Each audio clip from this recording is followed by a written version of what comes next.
got some low back strengthening and mobilizing exercises. If you're coming away from a lower back injury, these are really, really good once everything's settled and repaired to work and strengthen the muscles around your spine, your stability muscles, your rotational muscles to avoid injury of your lower back in the future. Having a strong core and focusing on that area is really important. So these are simple movements. We're gonna go through them and then I'll put the information in the notes as well. You're going to need a long skinny band. You could also use the tubing with handles and you would hold one end and then put one end on your foot like I'm going to do.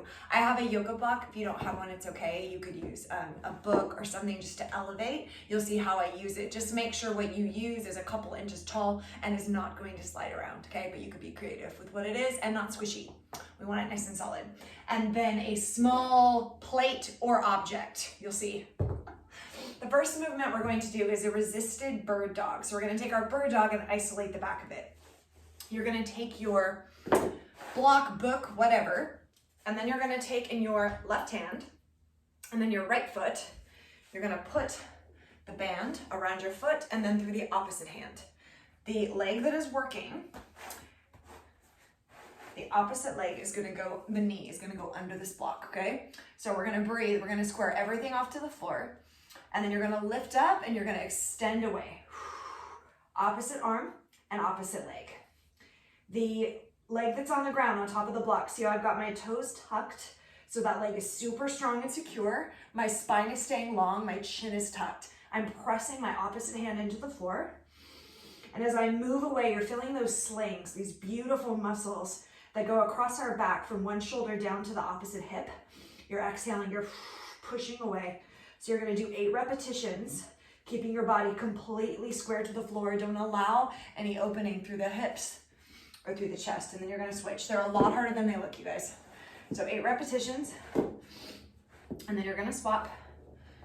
So leg is back. If you had the tubing with handles, you would just hold one handle and then put the other one through your foot if you don't have a TheraBand.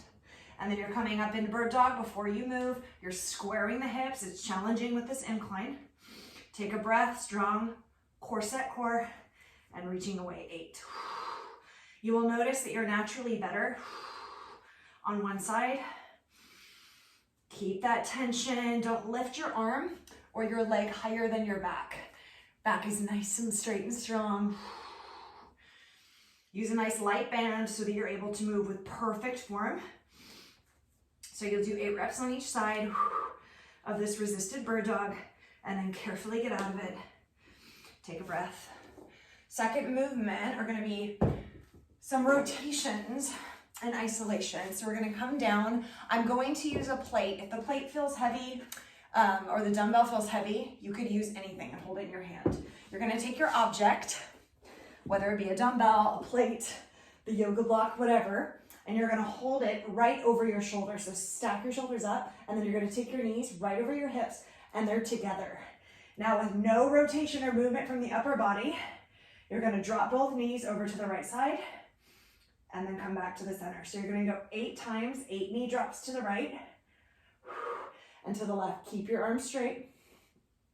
It's not about how low you can go. It's about keeping the shoulders on the ground and your torso immobile while you rotate. Isolating the strength in the obliques. A little bit of hip and a heck of a lot of lower back. Breathe, try to keep the back on the floor. So you'll do 8 repetitions to the right. And go slow here, you guys. This is isolated mobility, strengthening work. Keep your shoulders on the ground. That's why it's a lot harder than it looks. Over time, you'll be able to drop your knees a little further, and you'll feel this beautiful pull through your side body abdominals as you bring your legs back up. Stay with the breath. This is going to feel challenging. You're gonna feel this beautiful burn in your lower body. It's so good. So 8 drops to the side with the upper body super still and the lower body doing the rotation. The next move, you're going to need a couple things. You're going to need another band. Again, any one that can wrap around. So I've tied this band to my rig. You could use something different, but what you want is something about your shoulder height, okay? And then you're gonna take your book or your block again, and the leg that is closest to whatever we're going to use, so right now it's my left leg, you're going to elevate onto this block. right stacked in front of the object. Okay? Need a little bit of room. Keep moving everything. And then you're gonna come a little bit away. So what we're gonna do is we're gonna maintain some tension. So we're gonna face everything forward. We're gonna maintain tension and pull the band away, and then we're gonna walk up and back.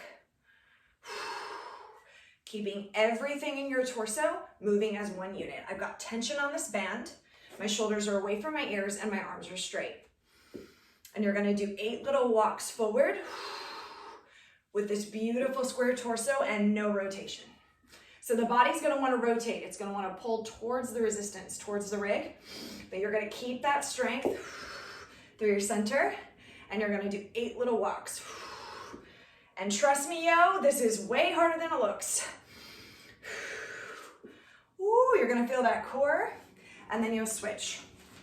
So things to remember. The leg closest to where you got your band tied, okay? And then when you're coming up, you're pulling so you have tension. Nice and tall, walking, and coming back. Shoulders down. Anti-rotation exercise. All this strength and control coming from the brace in your center and the strength in your back. Just breathe through it. 8 repetitions, you're gonna feel a ton of lower core. Very normal. Make sure you're not leaning. Make sure, again, you're not rotating towards them. The challenge is to go away from that resistance. Whew. So you'll do 8 of those on each side. And then we have a really nice stretch kind of release. It's called a Bretzel. So you're gonna come down, take a breath, and then just like you would do a normal kind of lower back twist. So my shoulders are on the floor. I'm gonna take my top leg over and I'm gonna hold it. And then I'm gonna try to reach for my back foot, which I can't get. It's totally fine if you can't get it. Just take a breath and open your chest. So as much of your shoulders are on the ground as you can. If you're more flexible, you may be grabbing your back leg with your hand. But you're gonna draw this front knee down and you're gonna stay for 5 big breaths, breathing all the way up and down your spine.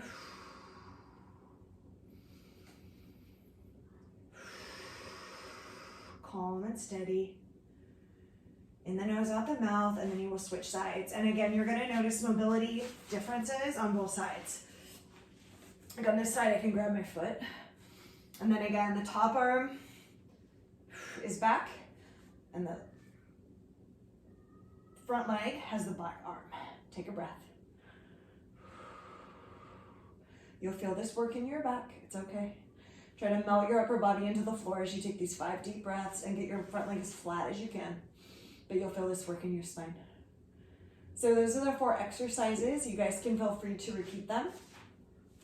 Build up strength. You'll notice the strength coming in spades as you sort of work within your own levels to really keep that lifted chest and that braced core. If you're twisting and opening, pull the level back so that you're getting the work that you need to get.